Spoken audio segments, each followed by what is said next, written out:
Hi, happy Friday. I hope all is well. Welcome to another week in review. If you want to watch the replay, you can on my Instagram. You want to subscribe to a YouTube channel. I have a YouTube channel and I'm also on Instagram and Twitter. So let's jump right into it because it's been a busy week and I'm tired. So according to the Johns Hopkins website, we have 206,196,367 cases of COVID-19.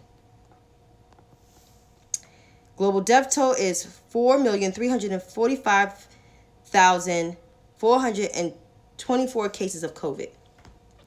U.S. confirmed cases is 36,592,398. And with the U.S. death toll is 621,005.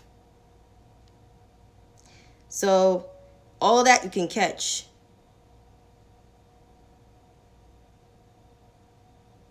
I'm sorry to hear that, Cam.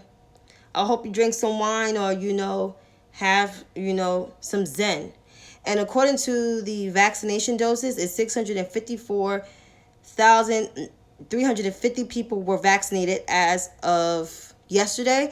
So it's a total of 167.4 million people were vaccinated. And that's 51% of the U.S. population of the vaccination statuses. So that's in terms of being vaccinated. With Pfizer, the FDA approved a third booster. I think it's a third booster of Pfizer and Moderna. So whatever you took, please get the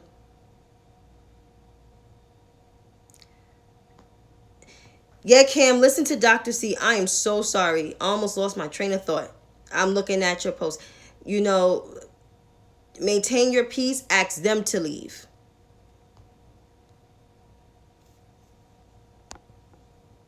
I hope that's the wise advice.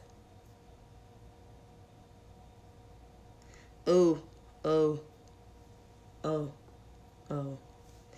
But in terms of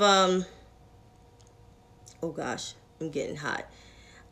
In terms of the third booster,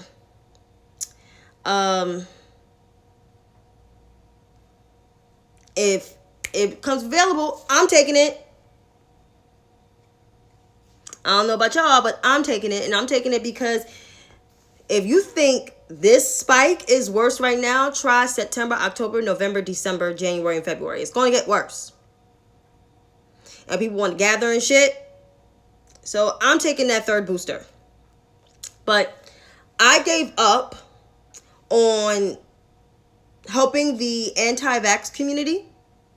And the reason why I'm giving up is because there's no point of reaching out to people. My choice is, if you want to die, die.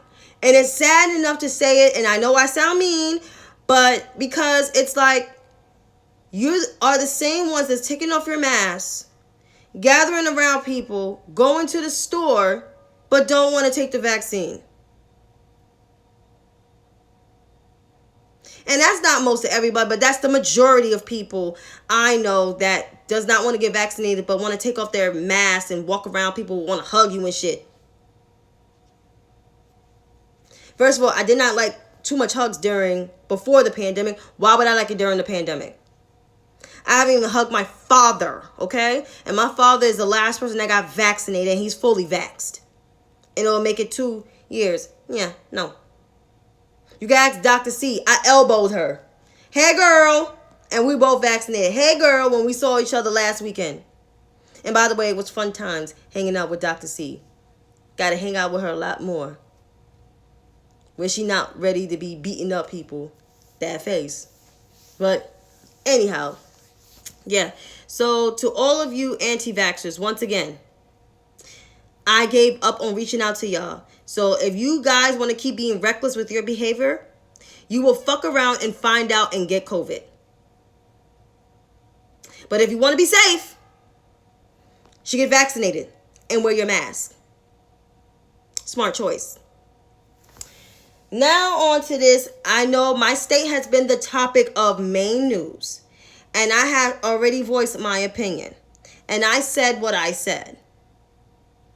And no, I don't agree with, the touching and whatnot. But I'm going to say this. We have our lieutenant governor is starting within 11 days. The state will be on track, and no, Trump is not going to get off. Everybody needs to stop that like, oh, it's a coup. It's not a coup. The findings were there, and it is what it is.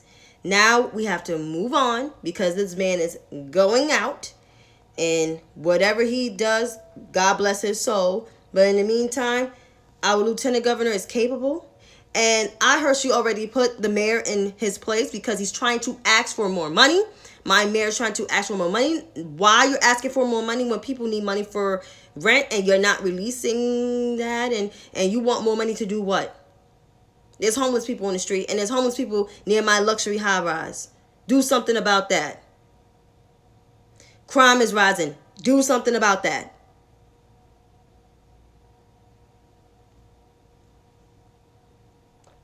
And stop going on vacation. But anyhow, I said what I said. So that is that. And lastly, this election is going to be wild. So good, Cam. This election is going to be wild. I told people are content with the lieutenant governor, but this election is going to be wild. If you think the mayor's race had so many people running, imagine what the governor's race is going to look like in my state. It's going to be, and it's like Florida, because Florida has a horrible bad governor. Next year races, the midterms, the governorships, even the California and New York governor's races are the same time next year, along with Florida, along with Georgia, along with Maryland, along with Michigan, all these other states that have governorships. It's going to be wild. It's going to be crazy. And I know here, because people really want to, even though the lieutenant governor says she's announced she's running, but people really want the AG to jump in. And everybody was like, you're jumping on the Tish train. I already read the guy, Hunter, he blocked me, but I'm going to say this. I always been a fan of the AG since she was a city council member back in 2010, when she was a city council member of where I worked at in Fort Greene, Brooklyn. She came by my job. I met her on the street in Harlem on 125th Street at Starbucks. I met her in the Bronx at a church. So I'm just like, I met her. And Florida could have had Gillum, but they chose the white man. I'm telling you, this country has a white supremacy problem. Like my city, for it to be the most liberal place, you telling me Eric Adams is the second black mayor to be elected, that will possibly be elected? That's crazy to me. Out of my 35 years of living, I remember one black mayor being elected out of my 35 years of living in this city. That's nuts. That's crazy. To be in the most liberal city in the country. And we could possibly have a black governor next year too. Because I have a feeling it's going to be wild. We're going to probably have like 2 or 3 black governors by next year. Because now the world is changing. Like everybody wants black people to run. And as for Ron DeSantis, he's killing his own people, which is crazy. But, he was praised by Republicans as being the best governor and the best guy to handle COVID. Since when? People from the villages died from COVID. A lot of elderly people, Jewish Americans that were from New York, moved down there to die. That make no sense. But as I said, these races next year, these midterms and these governorships, they're going to be wild. These races are going to be crazy. So Nothing will surprise me. Everybody was like, well, Chantay, you could get behind this. I will get behind whoever the fuck I want to get behind. And whoever got a problem, you can kiss my old asshole. Because I am rooting for everyone that's black. Mostly everyone that's black. So they can suck my dick. My imaginary one at that. But anyway, this census viewer. I was going to put it on here, but this census viewer thing. Child. 57% of white people in this country, the population.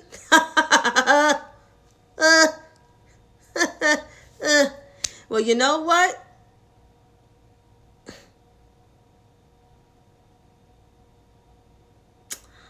That's why they doing the shit that they doing, gerrymandering, killing off their people like Ron DeSantis, you know, just doing all kinds of crazy shit.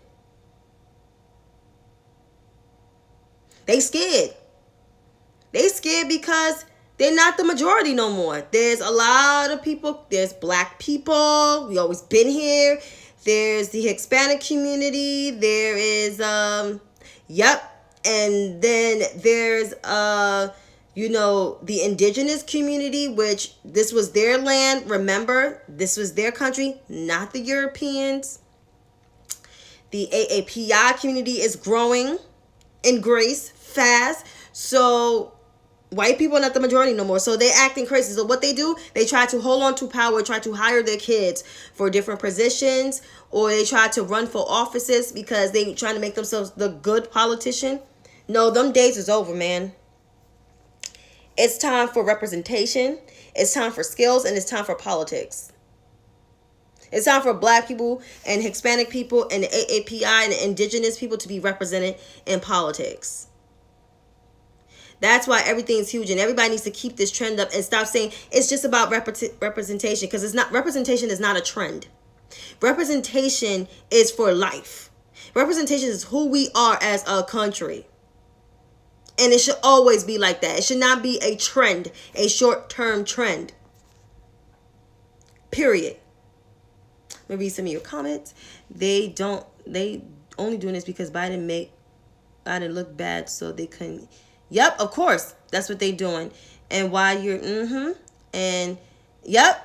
Republicans are doing this, are fucking up the COVID, you know, trying to fuck up the process to get people vaccinated and get this virus been in the curve because their guy lost.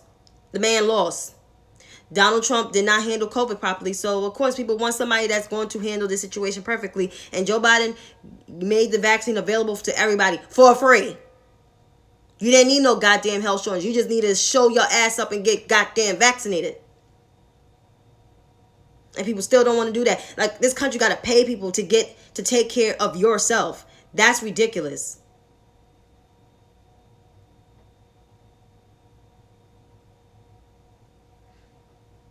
This vaccine was already in the works. Donald Trump politicized the vaccine.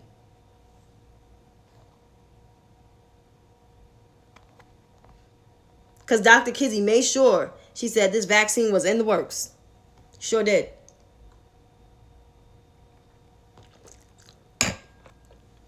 But I wasn't going to talk about the census, but somebody reminded me. But anyhow, this infrastructure bill for 1.2 trillion being passed is good. It's a good sign. It's a good start. You know,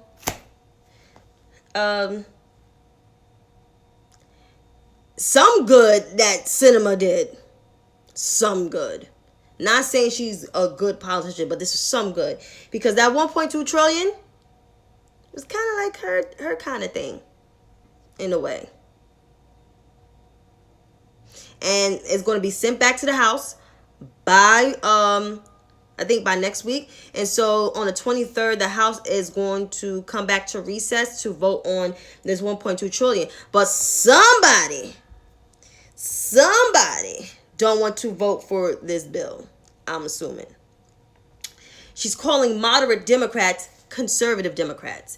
Let me just explain something to, just give a lesson. The Democratic Party was never defined by ideology. The only people that wants to define themselves with ideology were the Republican Party. And that conservatism bullshit started within like the late 1900s. Maybe I'm wrong, but I know it's been around since the 20th century, since the Republican Party wanted to define themselves as conservatives, because they used to be liberal Republicans, and then went from liberal Republicans because the Rockefellers were considered to be liberal Republicans, and then this whole conservatism crap just started with the Republican Party because of some lady made it popular. But anyway, they're the ones that wanted to be defined by ideology, not the Democratic Party. So this whole thing now that the Democratic Party, now there's progressive Democrats, there's conservative Democrats and progressive Democrats and centrist Democrats. This is just some bullshit. And I tell people this all the time. I am not a centrist, I'm not a moderate, I'm not a progressive, and damn sure not a conservative. I'm none of those. I am not a shill. I'm not the establishment. I don't even have a lot of money. I don't even make $50,000. I'm just a concerned voter who wants pragmatic issues to be solved, who is more for a lot of liberal ideas. Yeah. Like any other human being that wants decency in this country and pragmatic solutions. So I don't care what anybody says about my politics. You can kiss my ass. Even I have family members that watch me that criticize my politics. They can kiss my ass, because first and foremost, I don't define myself in no ideology, never did, and never will. So if you have a problem with my Twitter, with my political views, you could go somewhere else. You don't have to listen to me. Period. That's why I didn't choose the party, because I didn't want to. Exactly. And I have friends that were liberals. I have friends that were, independents. I have friends that are progressive. Most of the people that I know that like these progressives in Congress, but I am done with telling people how they are in Congress. They will just have to fuck around and find out when shit don't get passed because of them same knuckleheads. Yeah. Same here.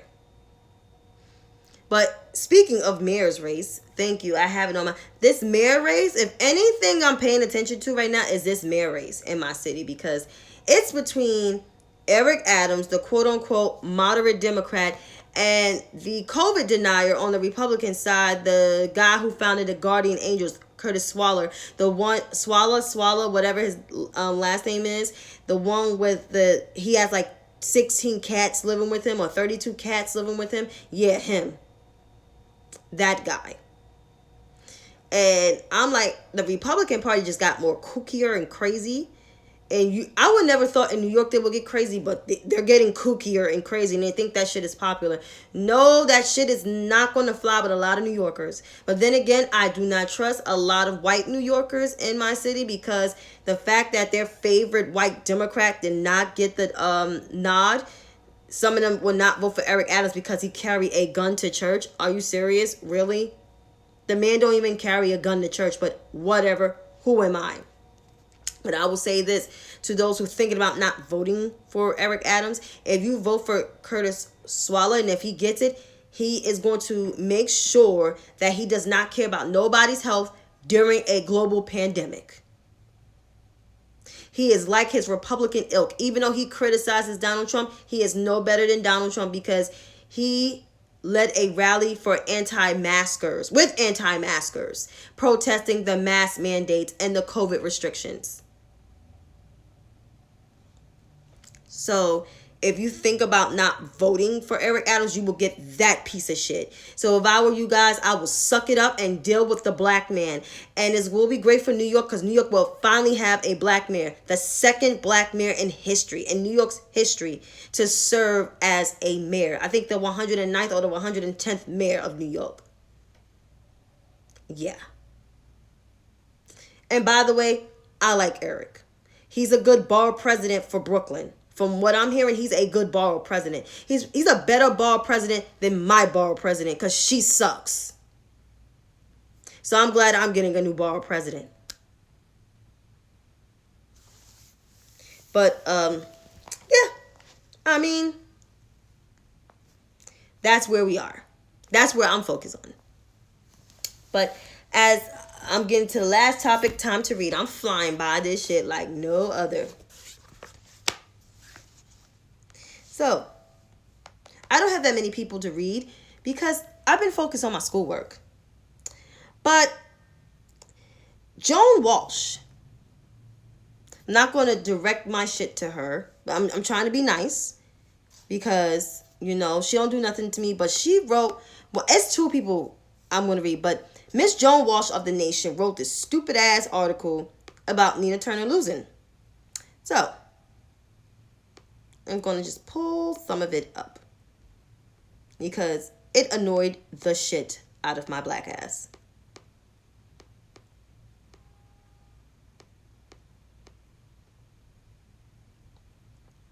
So I'm going to read some of it.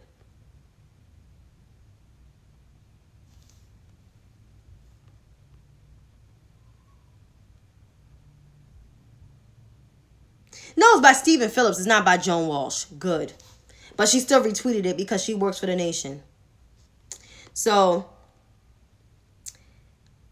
Nina Turner has been criticized for a lot of things in the wake of her loss in Cleveland, Ohio special election last week. The conventional wisdom is that her politics were too leftist and that it was too confrontational to win in a time when Biden-like moderate politics are in the order of that day. Those takes are nonsense. The race was eminently winnable. If there is a single critical mistake Turner made, it was placing her campaign in the hands of strategists who squander her financial power or ineffective and ill-conceived expenditures.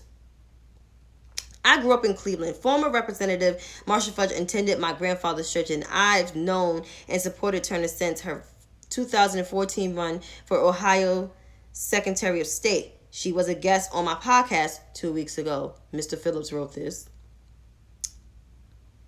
Yeah.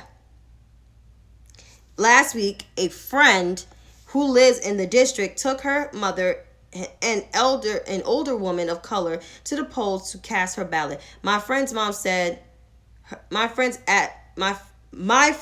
asked her which candidate will fight more for poor people. When my friend answered that Turner was unquestionably the stronger companion of the poor, her mom said, well, then I'm voting for Nina Turner. And then in that district, there were a lot of poor people. The median income is $37,000, far below the national average of $60,000. The implications of Turner's loss for the future of the Bernie Sanders movement are profound. The defeat should be a wake-up call about the challenges inherited in translating the power of a movement built by the presidential candidacies of an older white man who is a lasting political force that can elect progressive people of color and advance social justice public policy agenda in the 2020s. That is the untold story of the Ohio 11 race. For the perspective of acquiring the power to make possible the changes that poor people across America needed, I see three big takeaways from Turner's defeat. Being attacked shouldn't have been surprising. It should have come to no surprise that many establishment figures in the Democratic Party opposed Turner's candidacy. As Frederick Douglass so eloquently articulated in 1857, power concedes nothing without a demand. It never did, and it never will. Those who want the outcome of justice and equality without the struggle to get there, or people who want to ring without thunder and lightning. They want the ocean without the awful roar of its many waters. Although it is indeed unusual for members of the Congressional Black Caucus to weigh in on a primary election between two black candidates, it should have been expected that congressional leaders such as James Clyburn might swoop at the last time to oppose Turner. That is what happens in an arena where the loyalty of its members is cornerstone of power in the Democratic caucus. I'm sorry I'm reading this, but I'm going to read the shit out of Mr. Phillips. Nor should the high dollar opposition of outside groups such as Third Wave have been surprising. The organization spent $250,000 to defeat Turner.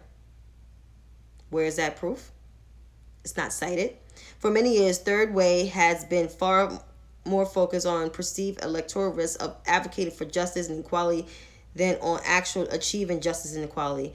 Not only should such opposition have been expected, it should have alerted Turner and her campaign officials to prepare for a ferocious fight, to get ready for the awful roar of the ocean, many waters in the form of attack ads and other onslaughts. The Bernie money machine is powerful. My second takeaway is that Sanders' money machine is still in a very powerful force in American politics. In both 2016 and 2020, Sanders raised more than $200 million, an extraordinary sum of money that is a par with what Barack Obama raised in 2008 primaries. Such a financial engine can be a potent political force, and its continued relevance was on full display to helping Nina raise $4.5 million, an astounding sum of small off-year election year in Northeast Ohio, more than twice than $2.1 million overhaul or her opponent Chantay Brown. This is the kind of money that can be propel people to positions of power and influence, and that part of what makes Turner's laws particularly painful. The tough party to victory. Looking through Turner's spending reports, it's clear that the people who ran her campaign defaulted in the typical playbook of putting far more money into television and digital ads than the nitty-gritty work of getting people to cast ballots. The strategic blunder is especially egregious because the formula of winning special elections, which are typically low turnout affairs, is to focus on that humble work. That's how Alexandria Ocasio-Cortez prevailed in 2018 upset win. Her communication coordinator, Corbin Trent, explained that their campaign strategy identified a universal of 75,000 potential supporters, and then we knocked on their doors, and we sent them mail, and we knocked on their doors again, and we called them. That is a path to victory: knocking on doors, calling people, identifying supporters, and then getting those supporters to the polls. It is simple to concept, yet challenging in execution, and it may more challenging to pull off in the realm of professional politics because it's meticulous, non-glamorous, and not profitable for consultants. Developing and running television and digital ads is far easier than hiring, training, and tracking dozens of volunteers going door to door. And get out the vote operation isn't cheap either. But when you have more than 4 million, it is intimately achievable. But Turner's team squandered the bulk of her money, spending nearly $2 million of the $3.7 million expenditures on television ads, and according to the mid-July filing of the Federal Election Commission's Alexandria Ocasio-Cortez 2018 campaign by contraction, yada yada yada. I'm going to get to the end of this article, so let me just get to the freaking end.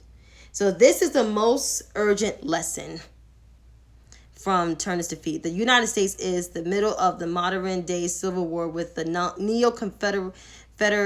Confederate forces taking over the Republican Party and unleashed an aggressive assault on democracy and the very notion that America is anything but white nation.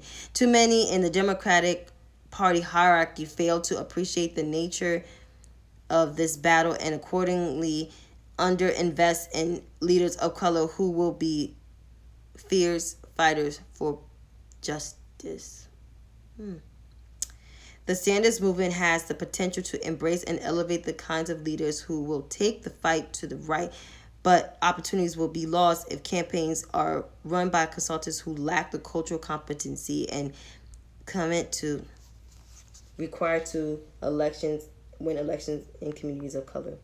So, Stephen Phillips is the host of the Democracy in Color with Stephen Phillips, a color-conscious podcast about politics. He's a senior fellow of the Center of American Progress and is the author of Brown, yada, yada, yada.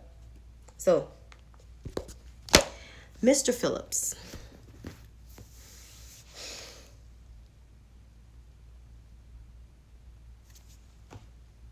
That article was bullshit. That's one. Two, Nina Turner did it to herself. Yes, this was a winnable race. But Nina has a history on disparaging the Democratic Party by not supporting Hillary Clinton as the nominee, voting for Jill Stein, and then 4 years later still talking shit about the Democratic Party. So that's two. And three, lastly,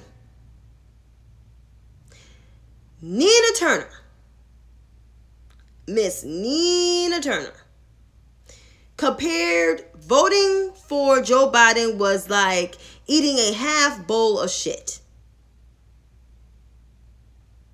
She said the vice president is what Wall Street wanted. And then while launching her campaign, and in the midst towards the end, she sat there and watched Killer Mike call Jim Clyburn stupid. So that's how James E. Clyburn got into endorsing Chantay Brown for this special election, because normally he was going to sit this out. But he was called stupid. And no black man in the world is going to be disrespected. And neo-Confederates, I wonder if he's talking about the Republican Party or the Democratic Party. And saying that the Democratic Party is too weak and not invested in leaders of color, that's just a crock of bullshit. But then again, this is the quote-unquote progressive movement of today, the Sanders movement. First of all, Bernie Sanders, based his movement around class. And that's another thing. Stephen Phillips didn't even mention anything about the black people that lived in Cleveland, because there's more black people that live in the city of Cleveland, in Northeast Ohio, than white people. But to Mr. Phillips, your article's bullshit, as I said, and maybe you need to, you should have done your research before, attacking the quote-unquote Democrat establishment, especially the Congressional Black Caucus, because homegirl lost. So there you have it. Yeah, I did my workout before. Yep. Now, Shaniqua. She talked a lot of shit about the what you call it. She was another one who talked a lot of shit about the CBC and basically criticized their endorsements of Elliot Engel and William Lacey and another guy who Ayanna Pressley ran against. So here's my take on this. This is going to be both Mr. Phillips and Miss Shaniqua. Y'all take on Nina Turner's loss and on the quote-unquote establishment. You guys are misleading as fuck. Your articles was opinion based and not fact based. Y'all should have did y'all research, because if you would have done your research, you wouldn't came up with this bullshit. You actually would have said how Chantay Brown won her race, instead of attacking the very same people that endorsed Chantay Brown. Maybe you should take a look on videos of what Nina Turner said and Killer Mike said about the Congressional Black Caucus and the Democratic Party, instead of writing those bullshit ass opinion articles, because they were bullshit articles. So you two knuckleheads can take your articles and take your journalism somewhere else and stay off of social media, and don't write no more articles. Just don't write nothing. Don't say nothing. Because every time when you guys say something, people are going to remember your disdain for the Congressional Black Caucus, who actually still helped black people and still get shit done. They just got to market themselves a lot better. But they don't need to bend a knee and kowtow to these nasty, disrespectful ass progressives in Congress. Yeah, who asked them? Who asked them?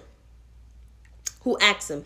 And for the Sunrise Movement, BuzzFeed, yeah, Enrique, I agree. So the Sunrise Movement.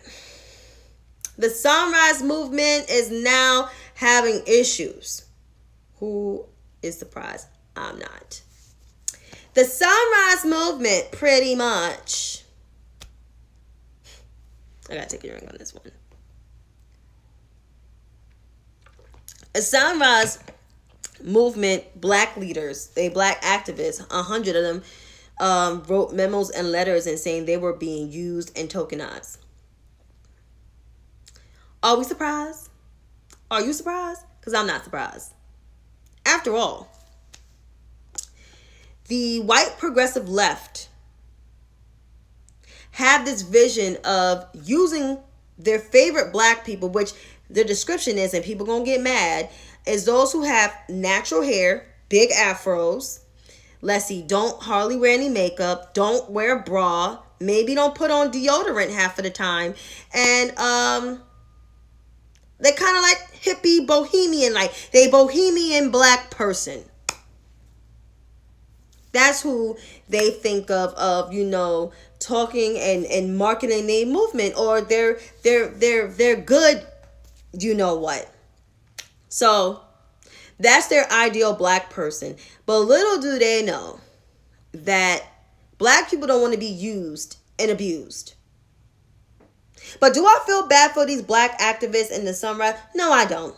You know why I don't feel bad? Because you knew who they were back in 2015 and 2016, and you still decided to roll with their regurgitated message about the Democratic Party, saying how they're corrupt and they're not for the people, not fighting for the people. But who are the ones fighting for people right now? Because the Republican Party sure ain't.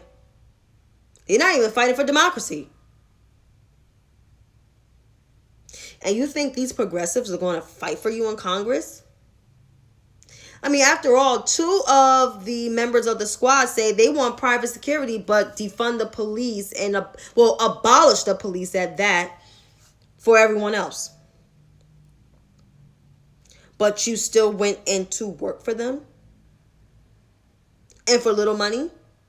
So do I feel bad for these black activists in the party? No, I don't. And my message to the whole progressive left, for the whole, online leftist, this message is for them. This movement, this multicultural movement that you guys are like advocating for, it's nothing but a cudgel to cover up the racism from the white progressives. I'm being real. Like, these are the same ones that call people that voted for Joe Biden, elderly black people, some of my family members in South Carolina, low information. Yeah. Calling black voters the establishment, neoliberal corporate shills. Yeah. These are the same dickheads that constantly disrespect black voters who saved democracy from the worst president of the United States since Andrew Johnson.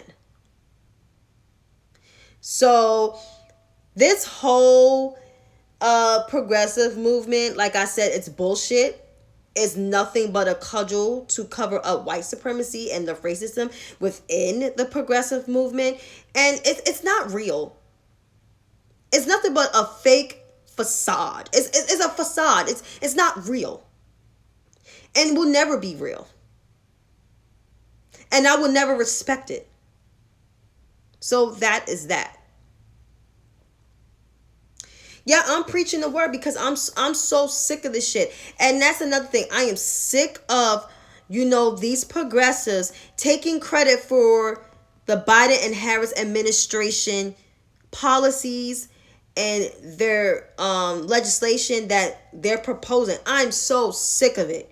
I am sick of it because these are the same knuckleheads that criticize the president and the vice president for not being progressive enough.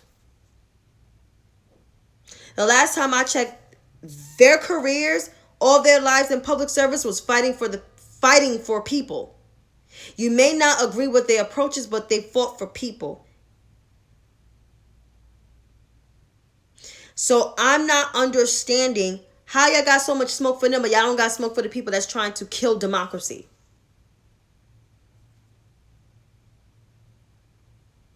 Make it make sense. Yep, they're not doing the work. And we win when they claim the and you know they don't put in no work.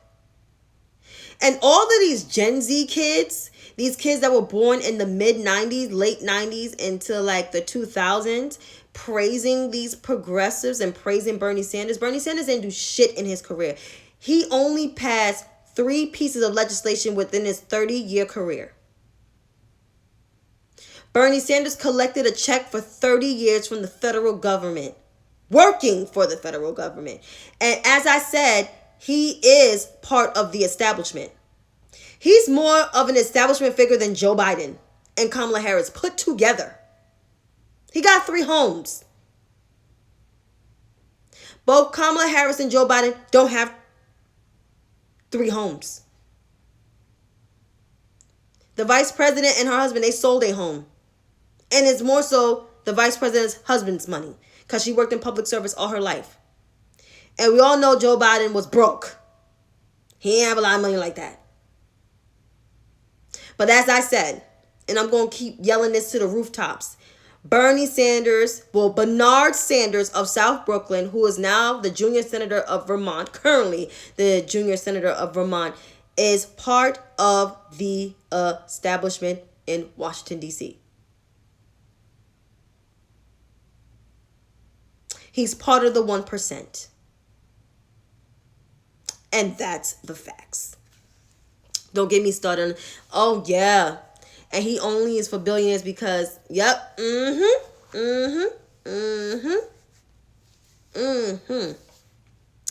Yep, a lot of far left are super rich. Cenk Uygur, Anna Kasparin, Krista Ball, all of them, Brianna Gray, they all have over $1 million. That's their net worth. So what they do, where they get their money from, they get their money from the same people that they're supposed to advocate for. How you a rich socialist? That don't make sense. But anyhow, I'm going to get off this thing. It was nice talking to y'all. I think I went overtime for my ranting. And I will see y'all next Friday. Oh, and check me out on my Twitter Spaces on Wednesdays. Because I do go on my Twitter Spaces. And I know I like to cut mine short because there be some stupid people talking on there. So when I don't invite a lot of people to talk, you know, I try to keep the conversations minimum. And I try to give people a respected space to talk. And, you know, I got to remind myself not to talk over people. And also support Dr. C's podcast. She got a good podcast on. You know, it's really good. I'm going to subscribe because I got to Spotify. And so I'm going to subscribe to her podcast and support Too Raw and support Reese, support Drew, support Black people, support each other. Support each other. Let's support each other. But until then, good night.